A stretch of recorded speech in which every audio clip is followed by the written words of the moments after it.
কিন্তু বলেছিল ট্রাক্টর দেখাতে, তো ট্রাক্টরটা দেখে আমি দাঁড়ালাম। পাহাড়ে কিন্তু এরকমই ট্রাক্টর হয়। তো আজকের ভিউটা কত সুন্দর লাগছে দেখো রাত্রেবেলা। আর এই দেখো ঘর বাড়ি, পাহাড়ের গাড়ি এখানে রাখা আছে, গাড়ি আছে। আর এই পাশেও কিন্তু এই দেখো ওয়াও লাগছে, আর হাওয়াটা এত সুন্দর লাগছে।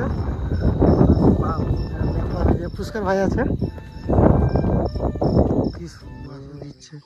আর এখানে মুখ ধুতে এসেছিলাম। আর এখানে টি কলার তো এইগুলা সব পাবে না পাহাড়ে, ঝর্নার জলে মুখ ধুতে হবে। এটা কোথা থেকে হয়তো পাইপ ফাইপ দিয়ে জল এসছে, এটা দিয়ে খাওয়ার জল, এখানে মুখ ধোয়ার জল এটা। আর নিচের দিকেরটা দেখো কুয়াশা দিচ্ছে, কিছু দেখা যায়নি।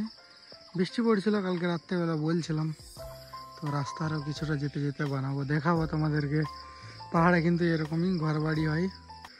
নিচের দিকে এখন কুয়াশা দিচ্ছে দেখো, কালকে বৃষ্টি হচ্ছিল সে কারণে কুয়াশা দিচ্ছে দেখো পাহাড়ে, আর ঘর বাড়ি এইসব।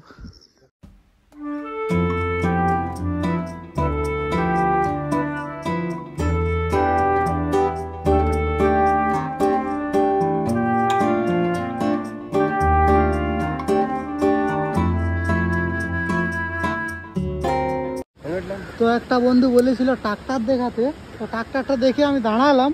পাহাড়ে কিন্তু এরকমই ট্রাক্টর হয় দেখো, কি ছোট, এরকমই ট্রাক্টর হয়। আর সাইডে নদী আছে, এটা দেখাবো বলছিলাম, তো আজকে দেখলাম। তো ভাই গাড়ি চালাবে, ভাইকে দিয়েছি এবার গাড়ি চালাতে।